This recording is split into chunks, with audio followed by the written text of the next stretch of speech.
let's say that even the person isn't in a position to do it for 33 days. Let's say they even do it over 2 to 3 months, right? Where they're, go ahead. 30 minutes a day. It's 30 minutes a day. You could even save the tickers and do it on the weekend. That is a great piece of advice. So you could even save the tickers and do it on the weekend. Yeah, absolutely. So that's fantastic, because I do think that probably the majority of the people that watch us, they're probably not in a position to trade full time. So they are going to have to do this in the off hours. And I think that's a really powerful piece of advice.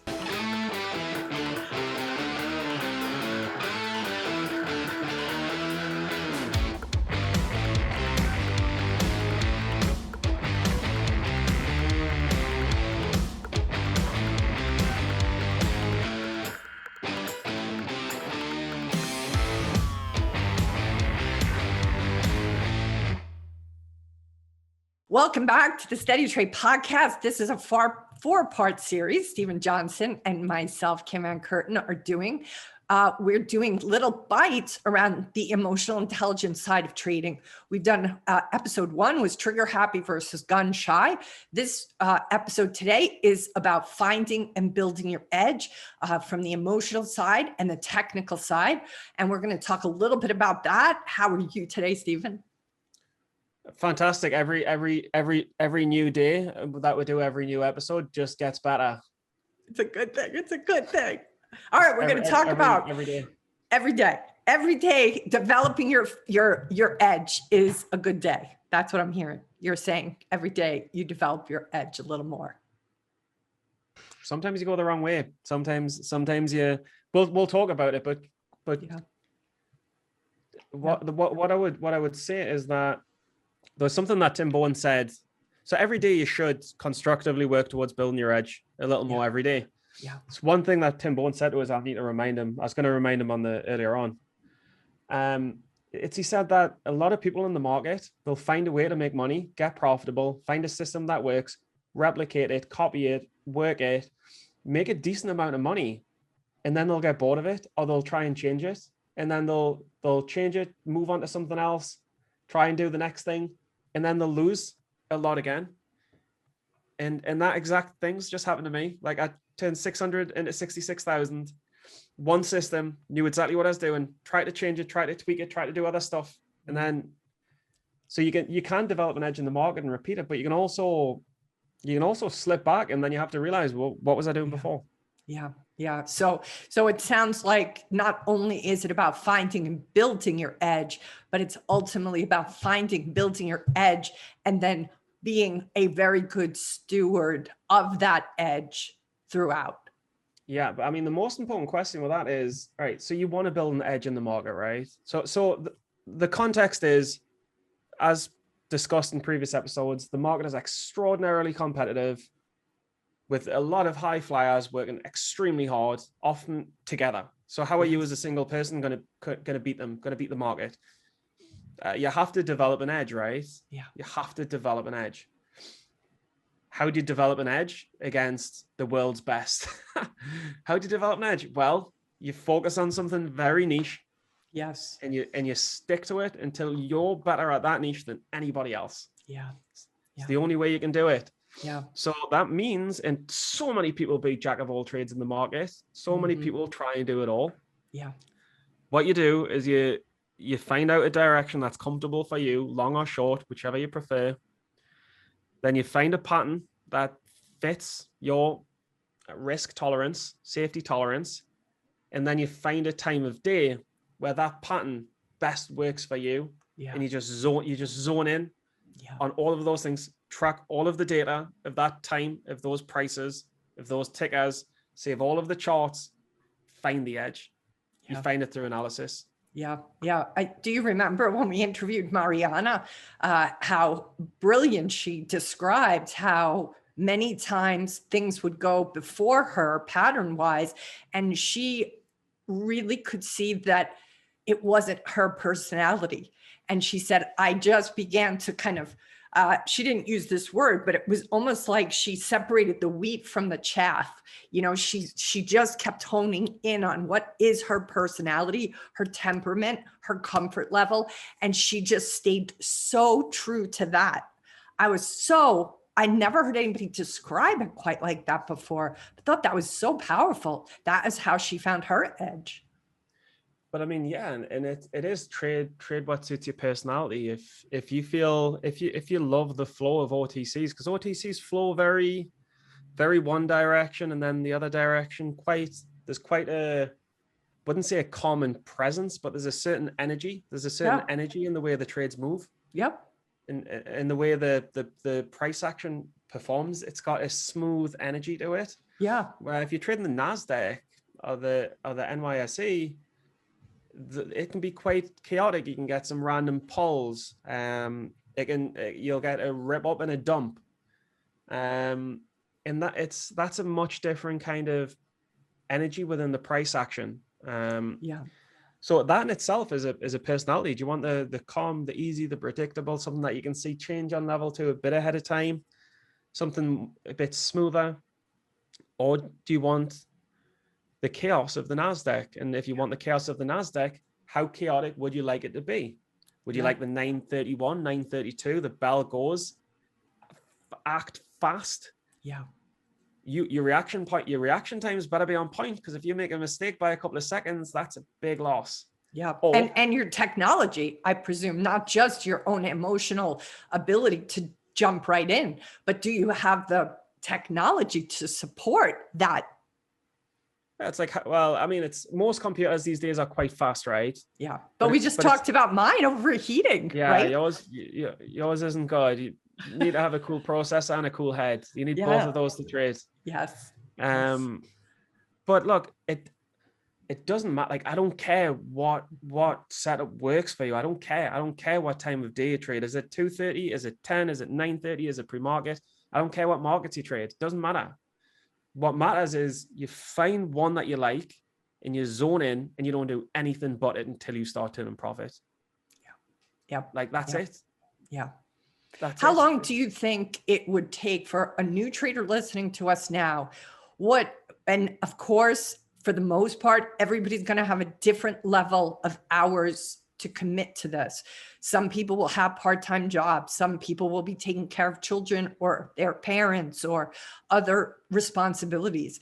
But for somebody who's able to dedicate at least part-time, they're really leveling up and getting all that they need to absorbed. What would you say for somebody who perhaps is a part-time trader? How long could they expect it to take?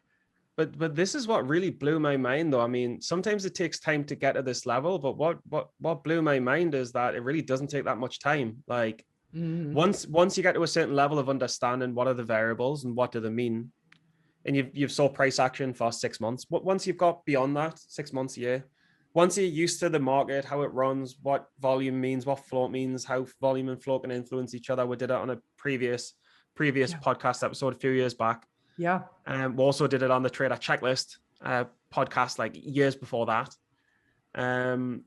Once you get that, it's really quite simple. It's a case of, right, if I trade 9:30 till 10:30 and I'm looking at gap as, that's it. I'm looking at stocks that gap more than 25% on a fair screen day. What do they do between 8:30 and 10:30? Like, what do they do? What do they open at? What's the high of the day? What's the highest point in the day that they reach? What do they close at? What's the lowest point of the day in the reach? What times do they reach the high of the day? What times do they reach the low of the day? What price do they open at? What price do they close at? If you just, it takes 5 minutes to screenshot the gap as. Maybe there's 3 or 4 that are above 25%. It takes half an hour at the most a day to fill in the criteria that I've just mentioned. Oh, it opened at this price. Its highest point on the day was this price. Its lowest point of the day was this point. These are the times it hit those prices, and it closed at this. It takes half an hour to write, say, 3 samples, because only, say, 3 stocks gapped over 25% that day. You've got 3 samples. It takes half an hour to fill it in, 10 minutes for each one. And then it takes 30 days to have 90 to 100 samples Mm. because it's three samples a day, roughly. So in 30 days, you've got nearly 100 samples. So 33 days, you've got 100 samples. So it's going to take you 33 days to have 100 samples of what your stock, how your stock performs. And then it's going to take you 2 or 3 hours to look for what are the similarities. Why did these stocks all hit high of day at this time? And then that analysis might be a bit more difficult. It might be a bit harder, but you should be able to find an edge within the data. Why are all of these stocks dying at 9:35, but all of these ones are dying more like 10 or 11 o'clock? Could it be the volume? Because the volume is the demand. More demand means the stock pushes and sustains its push longer because there's more people wanting to buy it. When you start realizing with stocks with less volume die faster, then you've got an edge, then you've got a strategy, and then you start working and weaning it out. Does that make sense, or is it tough? Makes a lot of sense. Makes a lot of sense. That's how you form a strategy. That's it. It takes 33 days.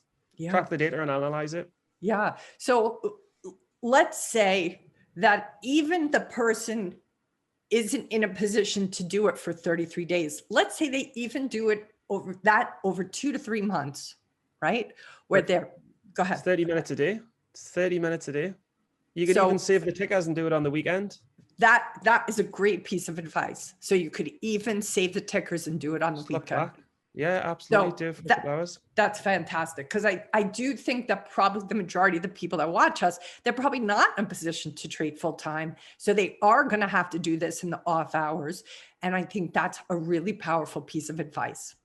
Yeah, no, but all I'm saying is all you have to do is take a screenshot of what is gapping at 9:20, get a friend to tell you, get anyone to tell you. That's right. And then when you come home at night, you just look back for 20 minutes. You don't have to even be there during the market. That's beautiful. Beautiful advice. I think that's very, very helpful for people to hear. And I'm glad to hear it too, because it allows me the opportunity to just see it, even if I can't do it during the workday or the sleep day when, I'm in the sleep at 3:30 in the morning when the market is opening in New York. I'm still doing it right now. I've restarted tracking data again right now, just so that edge stays hot. Yeah, don't get sloppy. That's fabulous. All right, so that's one of the technical ways about building your edge. Let's just talk a little bit about the emotional side, psychological side. How do you perform best, and how do you perform best for yourself personally? And I know we talk about this a lot with your own journey. You've shared with me, how you will do your fast. What are other ways that have worked for you to just make sure you're taking care of yourself so that you can play at the top of your game? It's tough. I think you always work best in a structured routine. So it always involves exercise. Generally, if you can exercise every morning, that helps tremendously. Mm-hmm. And other than that, it's very important to be in flow with the markets and being engaged with the market. So talk about that a little bit more, because I'm not sure everybody will understand what you mean when you say being in flow with the market. Tell us what that means for you. I'm a huge advocate of following the market's energy. Is it busting with energy, or is there a lack of energy? Is it which patterns are in play, which patterns are not in play? So when I talk about the flow of the market, it's specifically looking at longs. Are stocks frequently breaking out? Are stocks frequently making new highs? Are stocks surging at the open? Are stocks just bursting at the open? Everyone's just desperate to buy the next one, and no one's got time to wait. Is the market very quiet and everything's just failing? Even stocks that have got good news, are they just pushing the push at 931, 32? Stock just drops. That's what I mean by the flow and energy of the market, because what is your specific setup doing? So maybe last month everything died at the open, and this month everything's pushing. You really need to be aware of the energy and flow of the market and know that I'm not going to short this until 935, 36, 38, 40, and this one's a bit strong, so I'm definitely not going to short it today because it's a hot market and it's going to run. Where last month, I thought, you know what it is? Everything's dropping. This is strong, but everything's dropping. Might leave it a few minutes, but I will hit it. Yeah. Might hit it with less size, but I will hit it. And the only way to gauge the ebb and flow and energies in the markets is to frequently, daily look at what the setups did the previous day and the previous day and the previous day, and just track every single day. How is this setup performing? How is this setup performing? How is it performing in relation to last month? What do I think will happen today? Yeah. So for the people that, and how much time do you feel that takes, the tracking every day? 30 minutes. 30 minutes. Just so in total, we're talking about an hour at least is needed for you to be able to start to develop that edge, at least an hour at a minimum. Yeah, I mean, I always believe in taking half an hour to track the data on your setup and save the charts, and half an hour to, you've got a scanner, just basically scan every single stock that traded more than 5 million volume, that closed more than 10% up on the day. Go through every single stock. There'll be about 30, 35, 40, but all you have to do is click through your watch list. Check every single daily and every single intraday and just look, what pattern is this? How is it performing? I go through every single one. Is it holding highs? Is it looking like it's a breakout for next leg up? Maybe I'll just save that and see what that does. Yeah. Just be curious. And eventually it'll be like, that pattern keeps on happening. And then you think, and that's my next pattern. That's what I want to start saving and start tracking. When's the best entry? Maybe you want to start tracking data on that. This is how it works. Yeah, that's awesome. What would you say if we circle back though to the emotional side of how to really make sure that you're taking care of yourself in the midst of that intense focus and concentration? When do you think you realize that sense of you taking good care of yourself physically, emotionally, health-wise? When did you start to realize that was probably going to be a requirement of you building your edge? Well, I mean, I think you should always feel good just for yourself, right? I think trading or not trading, you should always feel good for yourself. Why would you not want to? So sometimes it's all about doing the little efforts just to feel a bit better. But I mean, the only other thing I could say is that if I'm not feeling good, I won't do it. If I don't want to trade, I won't trade. If I don't want to trade, I'll trade 30 minutes and then I'll bail. Yeah. If I do want to trade, I'll sit for 10 hours. Yeah. It's just doing what your body and my brain is telling you what it wants to do. Yeah. Do you, what about the people that perhaps, they're just physically exhausted from their other job or from their other responsibilities, but they really are wanting to give this a serious shot? Do you feel there's a way they can, take care of themselves and develop themselves? Do you think it's just a matter of giving themselves more time, not putting themselves under the gun? I always think you can do more than you think. I've seen people with kids where I've seen, like, Roland Wolf was a famous story. He got like 3 kids, probably 4 now. And you would still get 15 hours of studying. You just still get it done, even with 3 kids. So there's always ways to do more. Yeah. Even if it means studying for an hour, going for a run to wake yourself up, studying another hour. I mean, look, it's easy for me to say I don't have kids, but I remember when I was working in Dubai, I would do an hour in the morning, 7 till 8. Then I'd go to work 8 till 6, 8 till 7. Then I'd do 2 hours, 8 till 10, 9 till 11, get back up at 6. And then I was really happy on the weekend that I had 8 hours that I could just do the full 8. Yeah. You just got to make time. If it's what you love, what you love, you've got to do it. Yeah. You'll want to do it. Yeah. I think, the concept of building somebody's edge takes time. And I'm of the opinion that, yes, you definitely need to build that edge, and you need to do it in a sustainable way. I want people to do it where they don't burn themselves out, because there is a little bit of that, like, the culture kind of advocates you burn yourself out. I'm not a fan of that. I don't think it is really healthy. And I don't think it sets you up for that edge. I think it pushes you over the edge sometimes. Yeah, I've never struggled with that. And I think the reason why is because I don't think I've worked to that level. I don't think I've worked to that level where I would burn out. I think I'd probably be one of the first to burn out if I did. I think Yeah. I'm susceptible to these problems, Yeah. these mental problems. But like, I don't think 2 hours a day is burnout. I think, Yeah. I don't think 2 hours in the evening of doing what you love is burnout. I really Yeah. don't. And Yeah. 4 hours on the weekend, that's not burnout to me. Yeah. If you So don't sleep, or you yeah, sleep 4 hours, that's burnout. But let's just talk about sleep. Let's talk a little bit about the self-care aspects.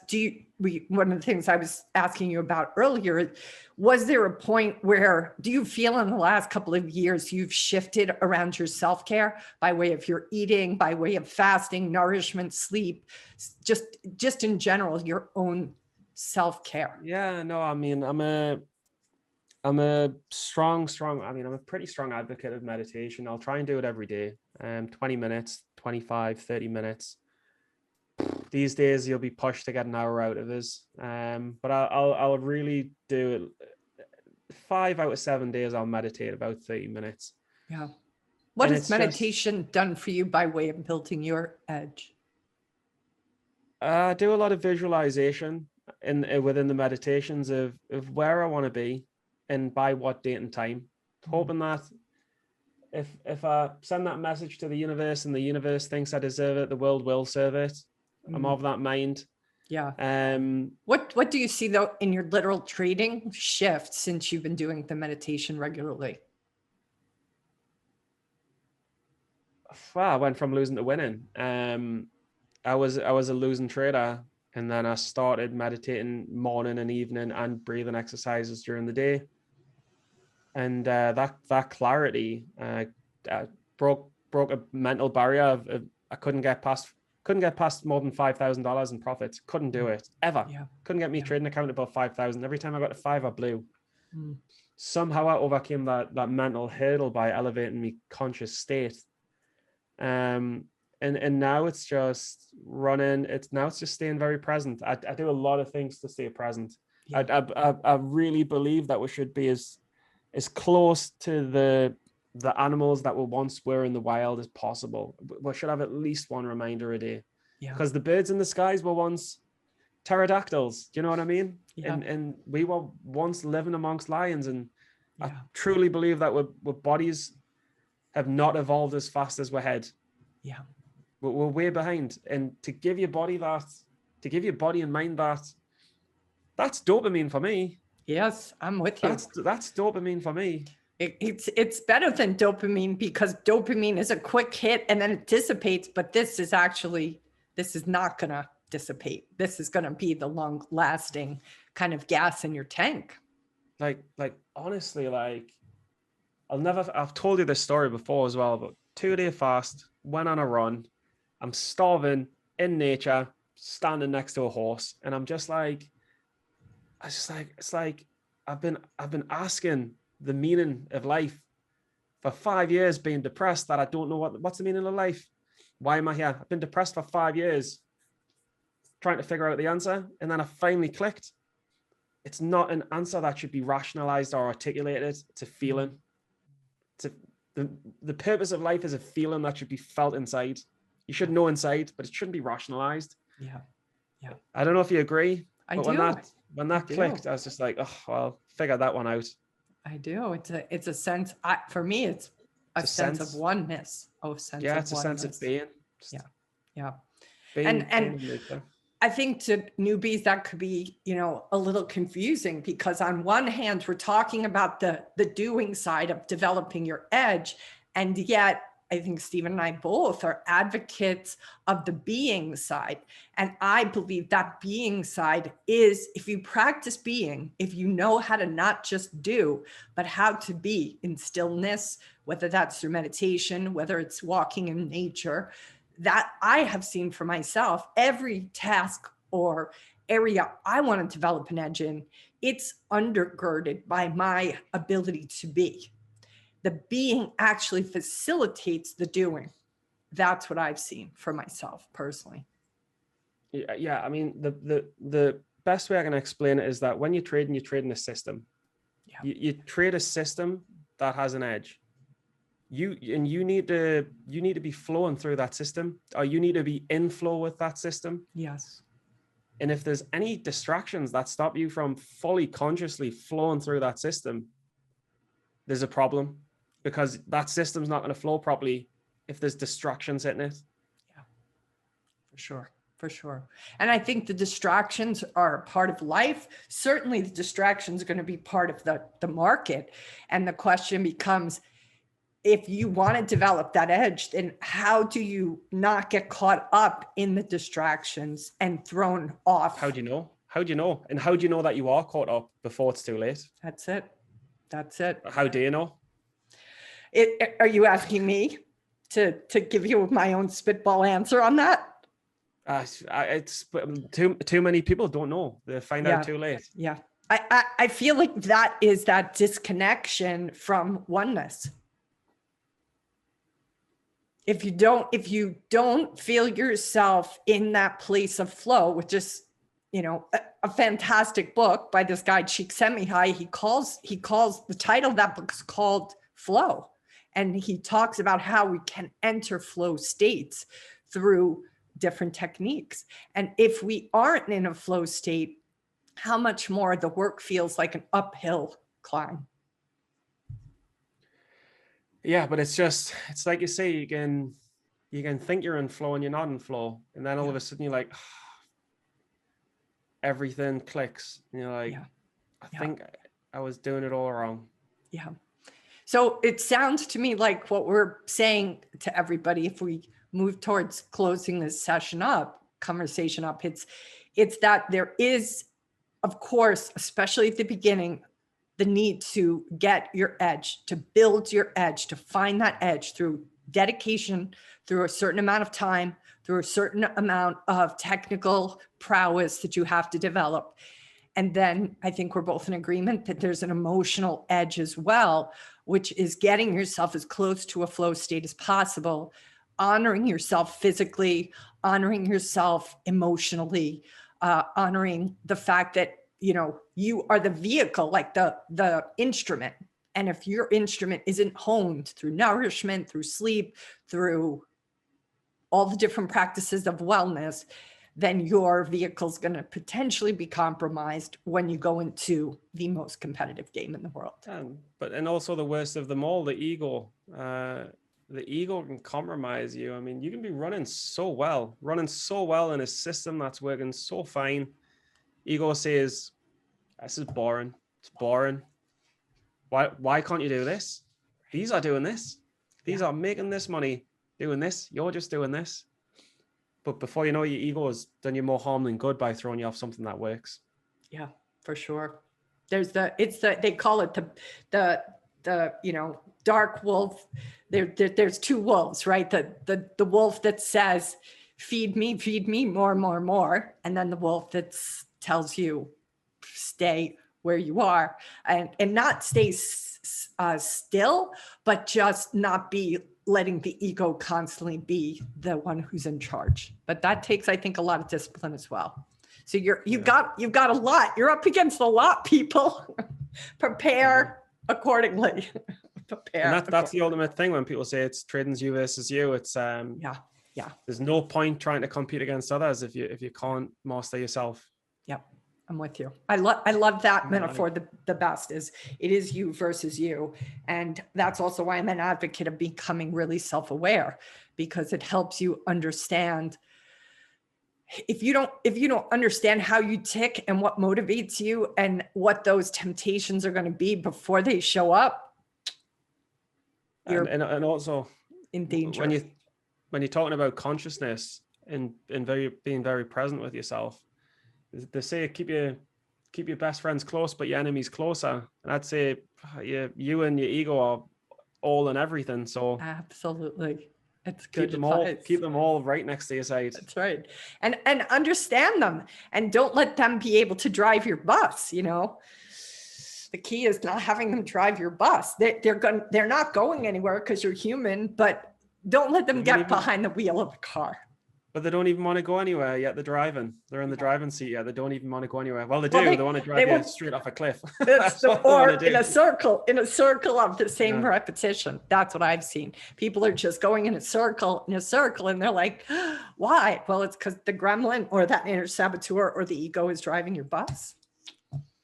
And that's why anything that resets the brain and mind, whatever it is, it's brilliant to reset the brain. It breaks those circles. Yeah, for sure. Well, thank you for letting me do this series. We've been too long since we did a series, Stephen. So I hope the listeners enjoyed it. This is a 4-part series. If you're catching this one, this is the 4th of 4 different episodes Stephen and I just recorded. And this is all about short bites around trading intelligence. Anything else you want to add before we close up? No, I think we've covered everything, and there's no point in diluting the message. The message is there. Yeah. Everything covered in this 4-part series. It's incredibly true, and I just hope everyone listens and believes and trusts the advice and acts on it, because when you're new to trading, the first thing the ego can think is, I know better. Or why would I take advice from him? He's had those losses and he's made that money, but he's not as good as I can be better than him. Do you know when you're in university and looking at the teacher, he's not a good teacher. I could do much better than him. It's about it's walking in that person's shoes is a lot harder than you can think sometimes. And I'm not saying that about me. I'm just saying the advice is, it's very true, and you can learn it by listening to us, or you can learn it the hard way through losses, but ultimately you will always come back to the advice. You'll learn it. You're going to learn it. You're going to learn it one way or early, or you're going to learn it late. And our hope is that we can just help you alleviate some of that pain and learn it as soon as possible. But if you don't learn it, it's okay. I mean, Tim Sykes has been telling me to cut losses quickly for 5 years, and I still don't do it. So it's totally fine if you don't. Well, we're not going to make anybody wrong, but if you don't want to be somebody who takes 5 years to learn, then it might be a good idea to consider some of what we've spoken about in this series and to learn from somebody who's already walked into the minefields. Stephen has walked into the minefields, and all he's doing in this conversation, I experience you as somebody who's saying, hey, you know what? I noticed when I walked that way, I hit a couple of minefields. Maybe walk this way.